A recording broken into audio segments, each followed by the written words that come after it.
PM Narendra Modi ने video conferencing के माध्यम से आज वाराणसी में 614 करोड़ की विकास परियोजनाओं का किया शिलान्यास। परियोजनाओं के लाभार्थियों के साथ किया संवाद और कहा धीरे धीरे बदल रही है घाटों की तस्वीर। प्रधानमंत्री मोदी ने कहा कि इस दीपावली पर कारोबार को मिलेगी नई आर्थिक गति। लोगों से वोकल फॉर लोकल के मंत्र को अपनाने के लिए किया आह्वान।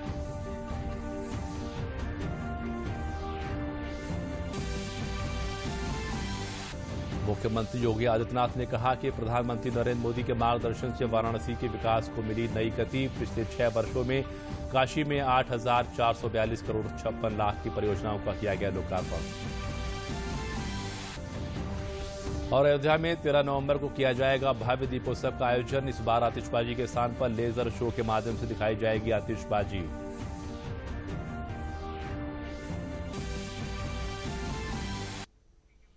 नमस्कार, मैं हूं प्रणव अग्नोत्री। समाचार विस्तार से। प्रधानमंत्री नरेंद्र मोदी ने आज वीडियो कॉन्फ्रेंसिंग के माध्यम से वाराणसी में विभिन्न विकास परियोजनाओं का उद्घाटन और शिलान्यास किया। इस अवसर पर प्रदेश के मुख्यमंत्री योगी आदित्यनाथ भी उपस्थित रहे। इन परियोजनाओं की कुल लागत लगभग 614 करोड़ रुपए है। जिन परियोजनाओं का उद्घाटन किया गया है उसमें Sarnath light and sound show, Lal Bahadur Shastri अस्पताल रामनगर का उन्नयन, सीवरेज संबंधित कार्य, बहुउद्देशीय बीज भंडार गृह, 100 मीट्रिक टन कृषि सम उपज क्षमता वाले गोदाम, संपूर्णानंद स्टेडियम में खिलाड़ियों के लिए एक आवास, 105 आंगनबाड़ी केंद्र और 102 गौ आश्रय केंद्र शामिल हैं। इसके साथ ही प्रधानमंत्री ने दशाश्वमेध घाट और खिड़किया घाट का पुनर्विकास, पीएसी पुलिस बल के लिए बैरक, गिरजा देवी संस्कृति संकुल में बहुउद्देशीय हॉल के उन्नयन सहित शहर में सड़कों की मरम्मत और पर्यटन के स्थलों के विकास परियोजनाओं का शिलान्यास किया है। प्रधानमंत्री ने आयोजन के दौरान इन परियोजनाओं के लाभार्थियों के साथ बातचीत भी की।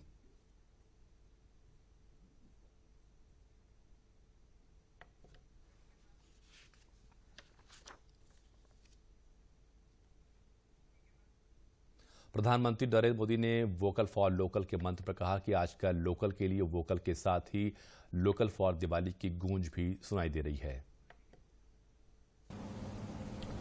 आजकल आप देख रहे हैं लोकल के लिए वोकल, वोकल फॉर लोकल। इसके साथ ही लोकल फॉर दिवाली, इसके मंत्र को, इसकी गूंज चारों तरफ अब सुनाई देने लगी है। मेरा बनारस के लोगों से भी और देशवासियों से भी मेरा कहना है, लोकल फॉर दिवाली को खूब प्रमोट करें, खूब प्रचार करें। हर एक व्यक्ति जब गर्व के साथ लोकल सामान खरीदेगा, लोकल की चर्चा करेगा, लोकल प्रोडक्ट का गौरव करेगा, नए नए लोगों तक ये बात पहुंचाएगा कि हमारे लोकल प्रोडक्ट कितने अच्छे हैं, कितने शानदार है, किस तरह हमारी पहचान है, तो ये बातें दूर दूर तक जाएगी। प्रधानमंत्री ने कहा कि मां गंगा को लेकर प्रयास, प्रतिबद्धता काशी का संकल्प भी है और काशी संकल्प के लिए नई संभावनाओं का रास्ता भी है। धीरे धीरे यहां के घाटों की तस्वीर बदल रही है। गंगा एक्शन प्लान प्रोजेक्ट के तहत सीवेज ट्रीटमेंट प्लांट के रिनोवेशन का काम पूरा हो चुका है। साथ ही शाही नाला से अतिरिक्त सीवेज गंगा में गिरने से रोकने के लिए डायवर्जन लाइन का शिलान्यास भी कर दिया गया है। मां गंगा को लेकर ये प्रयास, ये प्रतिबद्धता काशी का संकल्प भी है और काशी के लिए नई संभावनाओं का रास्ता भी यही है। धीरे धीरे यहां के घाटों की तस्वीर बदल रही है। गंगा घाटों की स्वच्छता और सुंदरीकरण के साथ साथ सारनाथ भी नए रंग रूप में निखर रहा है। मुख्यमंत्री योगी आदित्यनाथ ने वाराणसी में कई परियोजनाओं के लोकार्पण और शिलान्यास पर कहा कि प्रधानमंत्री मोदी के मार्गदर्शन में पिछले 6 वर्षों के दौरान काशी में 8,442 करोड़ 56 लाख रुपए की परियोजनाओं के लोकार्पण का कार्य संपन्न किया गया है।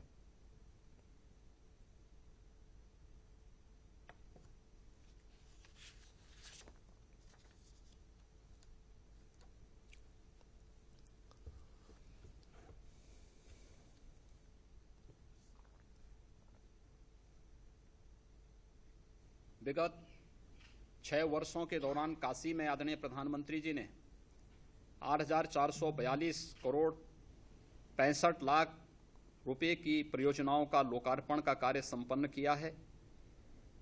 614 करोड़ रुपए की परियोजनाओं का आज आदरणीय प्रधानमंत्री जी लोकार्पण और शिलान्यास का कार्यक्रम काशी वासियों को देने जा रहे हैं।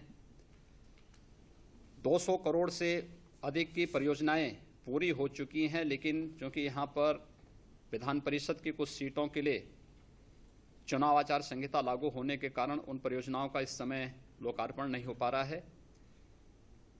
8,900 करोड़ रुपए से अधिक की परियोजनाएं वर्तमान में काशी के विकास को आदरणीय प्रधानमंत्री जी के मार्गदर्शन में केंद्र और प्रदेश सरकार की परियोजनाएं काशी में चल रही हैं, जो आगामी कुछ महीनों के अंदर पूरी होने जा रही हैं। यानी अब तक काशी के लिए 18,000 करोड़ रुपए से अधिक की परियोजनाओं को आदरणीय प्रधानमंत्री जी ने काशी के विकास के लिए दिया है। वाराणसी के सांसद और प्रधानमंत्री नरेंद्र मोदी ने आज वाराणसी में 614 करोड़ रुपए से अधिक की विकास परियोजनाओं का वर्चुअल माध्यम से शिलान्यास व लोकार्पण किया। इस कड़ी में उन्होंने वीडियो कॉन्फ्रेंसिंग के माध्यम से जिले में 3 अलग अलग जगहों इंडस्ट्रियल एस्टेट, संपूर्णानंद व काल भैरव के पास लोगों से वर्चुअल संवाद भी किया। चांदपुर इंडस्ट्रियल एस्टेट के विपिन अग्रवाल ने प्रधानमंत्री से कहा कि कोरोना के बाद हम लोगों की इंडस्ट्रीज खुलने के बाद पैसों की जरूरत थी। ऐसे में हम लोगों को बैंकों ने कर्ज देकर सहयोग किया। इसके लिए हम आपके आभारी हैं। वहीं मीडिया से बात करते हुए विपिन अग्रवाल ने कहा कि प्रधानमंत्री के वोकल फॉर लोकल को हम सभी व्यापारी पालन करते हैं हुए इस दिवाली अपने यहां बने उत्पादों की खरीद करेंगे। वहीं एक अन्य उद्यमी नीरज पारेख ने कहा कि प्रधानमंत्री लगातार वाराणसी की विकास परियोजनाओं को लेकर चिंतित रहते हैं, जो बनारस के लिए अच्छी बात है। उद्यमी राजेश फाटले ने भी कहा कि इस बार हम दीपावली पर बाहर की चीजों की बजाय अपने देश व जिले में बने उत्पादों की खरीदारी करेंगे, जिससे इस उद्योग से जुड़े लोगों को आर्थिक मजबूती मिल सके। इस कारण से हमारे उद्योग चलते रहे। एक कठिनाई आ रही थी कि हमारा 12 वर्षों से हम लगातार प्रयत्नशील थे, परंतु वर्तमान सरकार जब आई तो उसने इसको संज्ञान में लाया और ये जो मार्ग बन रहे हैं लगभग दो गुनी चौड़ाई बढ़ाई जा रही है। इससे आवागमन भी हमारी ट्रक जो एक आती थी तो दूसरी उससे पास नहीं हो पाती थी। अब यह है कि 2 ट्रक आने जाने के कारण से हमारा आवागमन भी एक सुगमतापूर्वक हो जाएगा और उद्योग जगत में इन्हीं सब सुविधाओं के कारण से उद्योग भी बढ़ता है, तो उद्योग भी हमारा बढ़ेगा। ये हम लोग के लिए बहुत ही हर्ष का विषय है और काशी की जनता के लिए तो बहुत परम सौभाग्य है कि हमारे माननीय प्रधानमंत्री जी हमारे सांसद भी हैं और उन्होंने इतनी बड़ी परियोजनाएं बराबर समय समय में देते रहते हैं और आज उन्होंने दिया।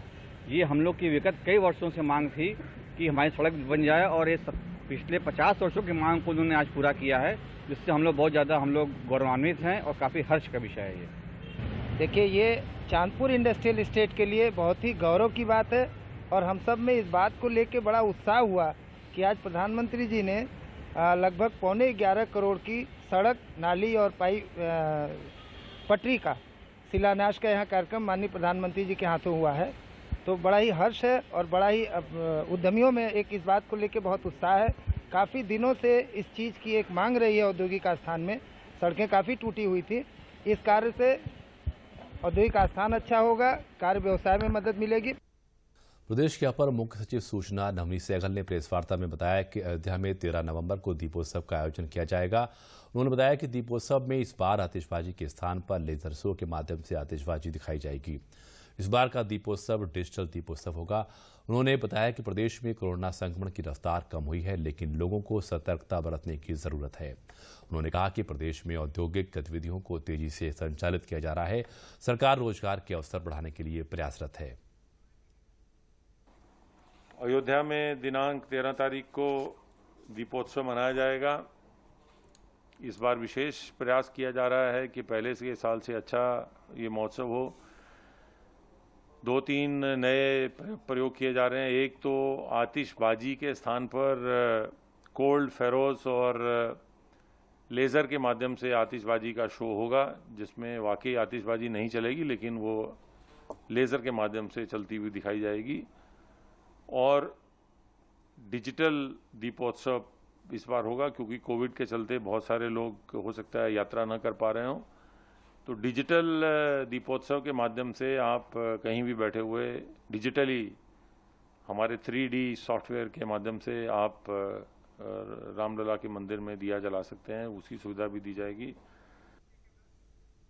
प्रमुख सचिव स्वास्थ्य आलोक कुमार ने प्रेस वार्ता में बताया कि प्रदेश में बीते 24 घंटों में 1636 कोरोना संक्रमण के नए मामले सामने आए हैं, जबकि बीते 24 घंटों में 1895 लोग कोरोना संक्रमण से स्वस्थ हुए हैं। उन्होंने कहा कि प्रदेश में अब तक 4,69,003 लोग कोरोना संक्रमण से ठीक हो चुके हैं और प्रदेश का रिकवरी रेट 94% हो गया है। उन्होंने बताया कि प्रदेश में 2-4 जनपदों को छोड़कर कोरोना का संक्रमण नियंत्रण में है। उन्होंने कहा कि एनसीआर से जुड़े क्षेत्र में विशेष एहतियात के प्रबंध किए गए हैं, क्योंकि दिल्ली और हरियाणा में ज्यादा केस निकल रहे हैं। लेकिन नीति आयोग ने भी कहा है कि उत्तर प्रदेश में कोरोना संक्रमण से रोकथाम के लिए बेहतर प्रबंध किए गए हैं। टोटल केसेस की संख्या 1636। इस प्रकार कुल मरीजों की संख्या 4,99,199। कुल एक्टिव मरीजों की संख्या 22,965। पूर्ण उपचारित मरीज आज जो निकले 1895 और इस प्रकार क्रमिक प्रगति 4,69,003। इस प्रकार केस हमारे जो रिकवरी दर है वो लगभग 94% पहुंच गई है। प्रयागराज जिले के करछना, मेझा, कोराव, बारा, हंडिया, फूलपुर और सोराव तहसील के 23 ब्लॉकों में 68,896 गरीब लोगों को प्रधानमंत्री आवास योजना के तहत पक्का मकान मिलने से लाभार्थियों में खुशी है। लाभार्थियों ने बताया कि मोदी सरकार आने के बाद हम लोगों को छत मिल गई, नहीं तो खपरेल के मकान में ही रहना पड़ता था, जिससे बरसात के दिनों में काफी दिक्कतों का सामना करना पड़ता था। परियोजना निदेशक के सिंह ने बताया कि जिले के 23 ब्लॉकों में 2017, 18, 19, 20, 21 में सामाजिक आर्थिक जातीय गणना के अनुसार 68,896 लाभार्थियों को प्रधानमंत्री आवास योजना का लाभ दिया गया है।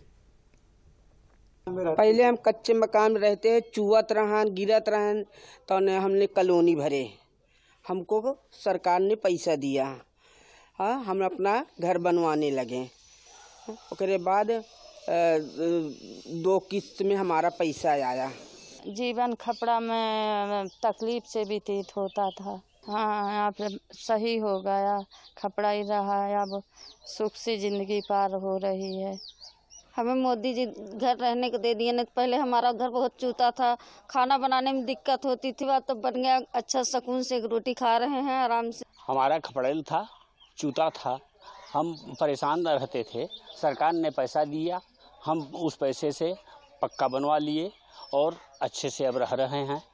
प्रधानमंत्री आवास योजना ग्रामीण में हमारे जनपद में करीब 52,000 लाभार्थी SC/CC की जो सामाजिक आर्थिक गणना हुई थी उसमें पात्र पाए गए थे।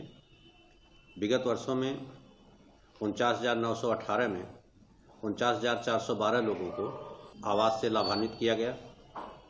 उसके बाद हमारे बचे हुए लाभार्थी पिछले साल 3125 में 3,050 जो है अपने आवास पूर्ण कर चुके हैं। इस तरह से हमारे जनपद में जो टोटल आवास के लाभार्थी जितने भी पात्र थे सब संतृप्त कर दिए गए। कानपुर देहात में संदलपुर के फरीदपुर नेटर्रा गांव के किसान बाबूलाल ने बिना किसी सरकारी सहायता के दूरदर्शन पर खेती के कार्यक्रम देखकर सब्जी व मसाले की खेती कर खुद को समृद्ध किया है। बाबूलाल की खेती करने के तरीके को लोग खूब सराह रहे हैं।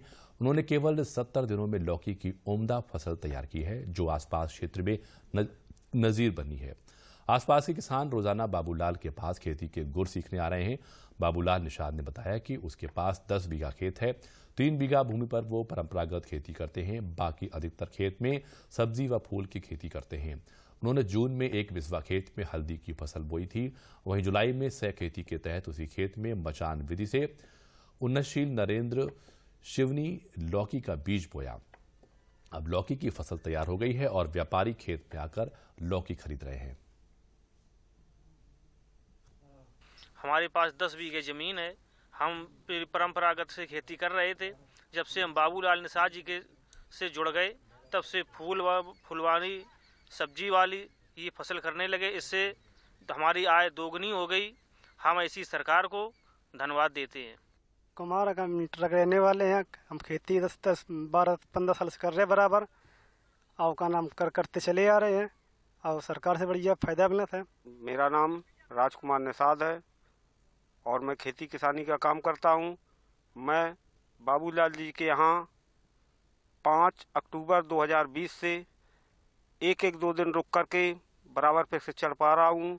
इन्होंने मुझे खेती किसानी के विषय में और जैविक प्रकृति से सब्जी उगाने का काम सिखाया है और मुझे यहाँ से बहुत लाभ मिलता है। अंतर्राष्ट्रीय स्तर पर ख्याति अर्जित कर चुका आजमगढ़ जनपद का ब्लैक पॉटरी उद्योग को लगातार संजीवनी मिल रही है। प्रदेश सरकार द्वारा एक जिला एक उत्पाद के तहत शामिल होने के साथ ही सूक्ष्म लघु एवं मध्यम उद्यम द्वारा इसे लगातार प्रोत्साहित किया जा रहा है। एक और जहां यहां के बने दीपक से अयोध्या नगरी रोशन होगी, वहीं दूसरी तरफ प्रधानमंत्री कार्यालय में यहां के बास्केटबॉल व गुलदस्ते दीपावली पर्व पर शोभा बढ़ाएंगे, जिसकी तैयारी में इस व्यवसाय से जुड़े कुम्हार लगातार दिन रात एक किए हुए हैं। कुम्हार बैजनाथ प्रजापति ने बताया कि हम लोगों के लिए बड़ी प्रसन्नता की बात है कि हम हस्तशिल्पियों द्वारा बनाए गए ब्लैक पॉटरी दीपावली के पावन पर्व पर प्रधानमंत्री कार्यालय की शोभा बढ़ाएंगे। वहीं जिला उपायुक्त उद्योग प्रवीण मौर्य ने बताया कि एक जिला एक उत्पाद योजना के अंतर्गत निजामाबाद के ब्लैक पॉटरी का चयन किया गया है। हमारे मुख्यालय द्वारा 100 फ्लावर पॉट और बास्केटबॉल का ऑर्डर दिया गया है, जो इस दीपावली के पर्व पर मुख्यमंत्री द्वारा अन्य राज्यों के अतिथियों और मुख्यमंत्रियों को भेंट की जाएंगी।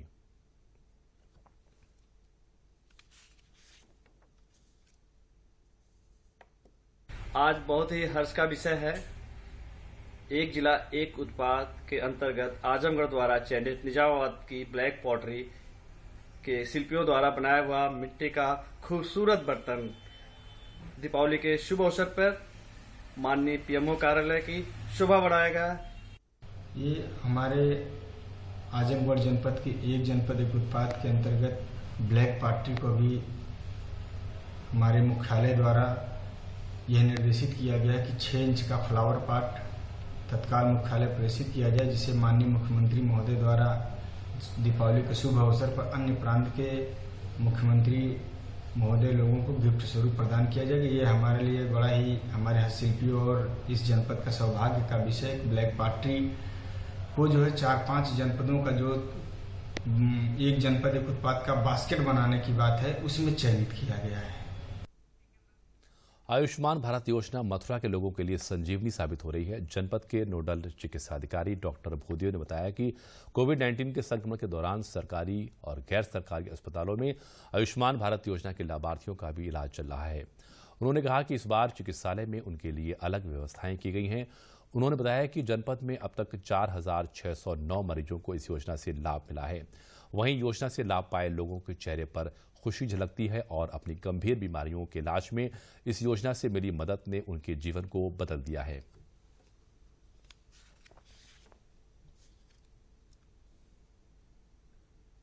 जो आयुष्मान भारत योजना है, इसमें जो लोगों के कार्ड बनाए गए हैं और जिन हॉस्पिटलों को हमने चिन्हित कर रखा है जहाँ पे ये कार्ड चल रहे हैं, तो वहाँ पे ये लोग जो है आयुष्मान भारत के तहत योजना के अंतर्गत अपना इलाज करा रहे हैं। कोविड भी उसमें आता है, कोविड का भी लेते हैं। बाकी अन्य जो सर्जरियाँ, जो ऑपरेशन है या और भी कोई बीमारियाँ जो उसमें इंक्लूड है, उनका लाभ ले सकते हैं जो इस आयुष्मान भारत योजना के कार्ड के।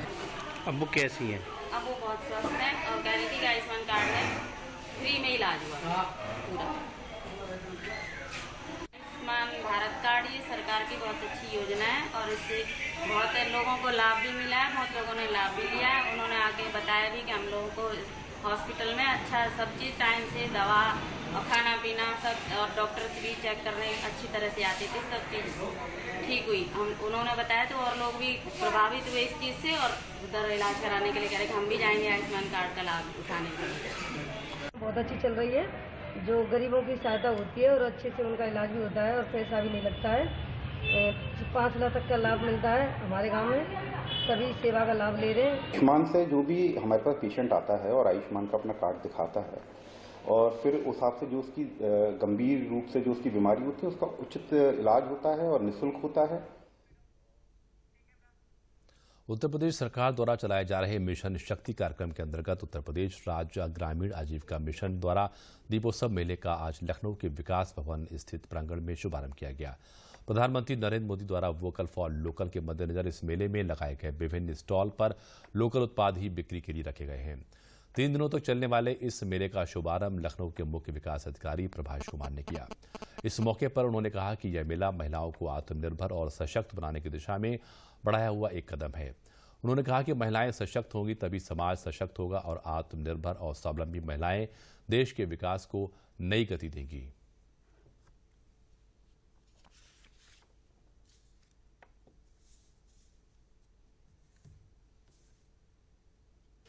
देखिए, आज लखनऊ में ब्लॉक चिन्हट पे स्वयं सहायता समूह के महिलाओं द्वारा बनाए जा रहे उत्पादों की प्रदर्शनी लगाई गई है, स्टॉल्स लगाए गए हैं और कोशिश ये की जा रही है कि स्वयं सहायता समूह की महिलाओं का इनकम बढ़ सके और वो लोग और स्वावलंबी हो सके।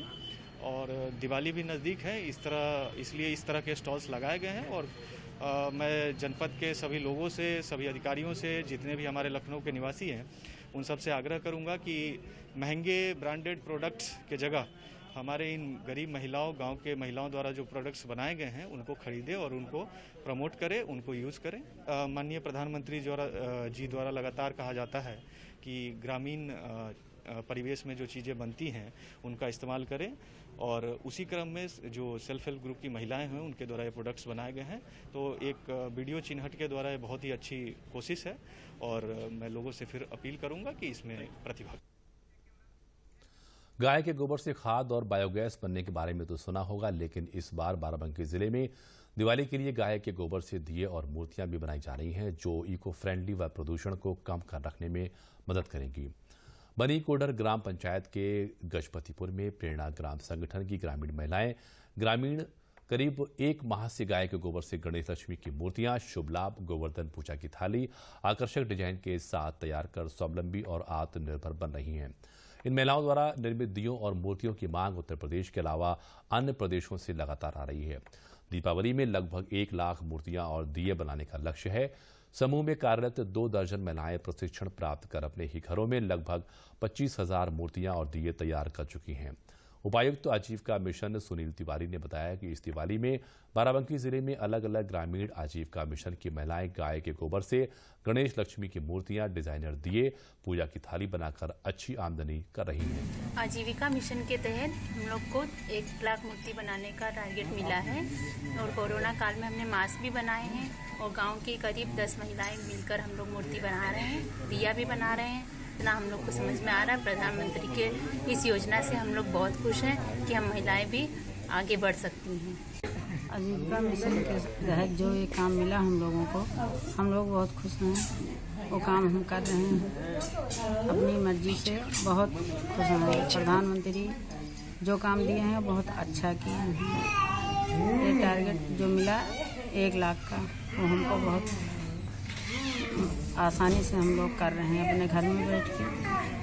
धन्यवाद। आजीविका मिशन के तहत जो हमारे माननीय नरेंद्र मोदी ने जो योजना शुरू की है समूह संस्था लेकर, इससे हमारी माओ लोगों को काफ़ी लाभ हो रहा है, काफ़ी रोजगार भी मिल रहे हैं। जैसे मूर्तियाँ बनाना, मास्क बनाना, ये कार्य हम करके काफ़ी खुश भी हैं। लोगों की सेवा भी कर सक रहे हैं, अपनी कमाई भी कर सक रहे हैं, जिससे हमारी माताओं को, हमारे पिता को हमसे काफ़ी लाभ भी मिल रहा है। हम सेल्फ डिपेंड भी हो सकते हैं, हम अपने आप को आत्मनिर्भर हो सकते हैं, अपनी पढ़ाई के लिए आगे पैसे भी ले सकते हैं।